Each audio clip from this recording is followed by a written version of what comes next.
Hello everyone, welcome to Gurudev classes. जैसे कि आपको पता है कि हमने मैक्रो इकोनॉमिक का जो टॉपिक है नेशनल इनकम, उसके बारे में हम स्टडी कर रहे हैं। 2 क्वेश्चन ऑलरेडी हम कवर कर चुके हैं। अब हम थर्ड क्वेश्चन के बारे में करते हैं। तो ये जो थर्ड क्वेश्चन है उसमें ये पूछ रखा है कि किन किन लेन देन को राष्ट्रीय आय में शामिल करना है और कौन कौन से लेन देन राष्ट्रीय आय में शामिल नहीं किए जाएंगे।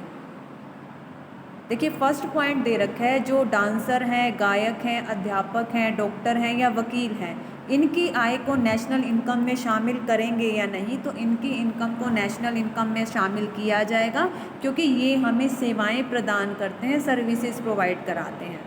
इसी तरह से राष्ट्रीय ऋण पर ब्याज है, अनुदान है, कोई छात्रवृत्ति दे रहा है या फिर विदेशों से कोई गिफ्ट मिल रहा है, बेरोजगारी भत्ता जो कि वन साइड पेमेंट है, या बुढ़ापा पेंशन है, ये भी वन साइड पेमेंट है, इसको भी हम नेशनल इनकम में काउंट नहीं करेंगे। क्यों? क्योंकि इनको हम ट्रांसफ़र पेमेंट, हस्तांतरण भुगतान बोलते हैं। एक तरफा भुगतान होने के कारण इसमें जो है ना गुड्स एंड सर्विसेज का प्रोडक्शन नहीं होता, इसलिए इसको नेशनल इनकम में शामिल नहीं करते हैं। थर्ड वन है उत्पादन कर, बिक्री कर, आयात निर्यात कर या मनोरंजन कर। ये जितने भी सारे के सारे कर हैं ना, ये सभी अप्रत्यक्ष कर हैं। और ये क्या करते हैं, ये बस वस्तु की बाज़ार कीमतों को बढ़ा देते हैं। क्यों? टैक्स लगेगा तो वो कीमतों में ऐड हो जाएंगे, इसलिए हमें क्या करना है, इसे राष्ट्रीय आय में शामिल नहीं करेंगे। क्यों? क्योंकि करों से कोई प्रोडक्शन थोड़ी बढ़ रहा है, करों से तो बस उसकी कीमतें बढ़ रही हैं। ऐसे ही जुआ, चोरी, डकैती या स्मगलिंग से कोई भी आय प्राप्त होती है, तो जितनी भी गैर कानूनी आय होगी, इनको हम नेशनल इनकम में काउंट नहीं करते हैं। पॉइंट नंबर 5 देखिए, पूंजीगत लाभ है या फिर कोई लॉटरी निकल आई है, लॉटरी से कोई आय मिली है, तो इसको भी नेशनल इनकम में काउंट नहीं किया जाएगा। क्यों? क्योंकि इसके फलस्वरूप गुड्स एंड सर्विसेज में कोई वृद्धि नहीं हुई है। पुरानी वस्तुओं का जो क्रय विक्रय है ना, उसको नेशनल इनकम में शामिल नहीं करेंगे। क्यों? क्योंकि ये उस समय नेशनल इनकम में शामिल हो चुकी होंगी जब ये नई नई बनी थी, इसलिए पुरानी को शामिल नहीं करना है।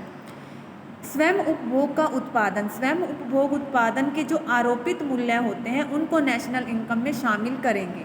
इसी तरह से जो इनकम टैक्स यानी कि आयकर है, यह लोगों की वर्तमान आय में से चुकाया जाता है। यानी कि इनकम हुई है तो उस पर टैक्स लग रहा है, यानी कि वर्तमान इनकम का है, तो इसको नेशनल इनकम में शामिल किया जाएगा।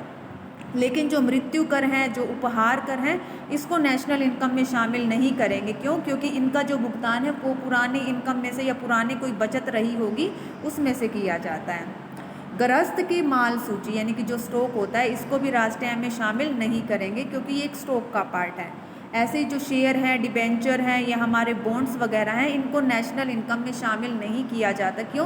क्योंकि ये पेपर कागजी दावे होते हैं, ये वित्तीय पूंजी के अंग होते हैं, इससे गुड्स में कोई फ़र्क नहीं पड़ता है, तो इसको नेशनल इनकम में शामिल नहीं किया जाएगा।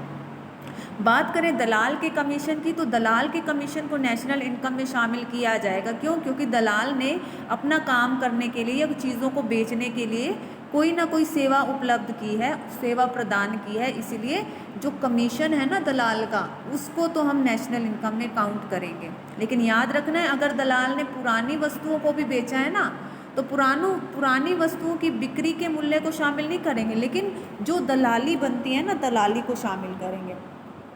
ऐसे देखो, लाभांश, निगम कर या फिर अवितरित लाभ, ये सारे ये तीनों चीज़ें ना लाभ का ही हिस्सा होती हैं, तो इसको नेशनल इनकम में शामिल किया जाएगा।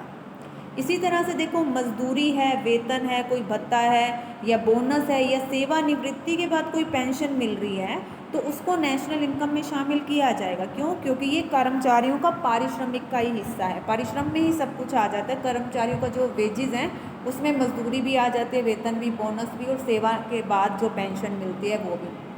यात्रा द्वारा दिया गया बस का किराया, यात्री द्वारा दिया गया मीन्स जब हम यात्रा करते हैं तो हम टिकट वगैरह लेते हैं, जो किराया हम देते हैं ना, उसको भी नेशनल इनकम में काउंट करेंगे। क्यों? क्योंकि ये अंतिम उपभोग व्यय के अंदर आ जाता है। गाइज, आज के लिए इतना ही। आई होप आपको ये टॉपिक क्लियर होगा। Thank you so much.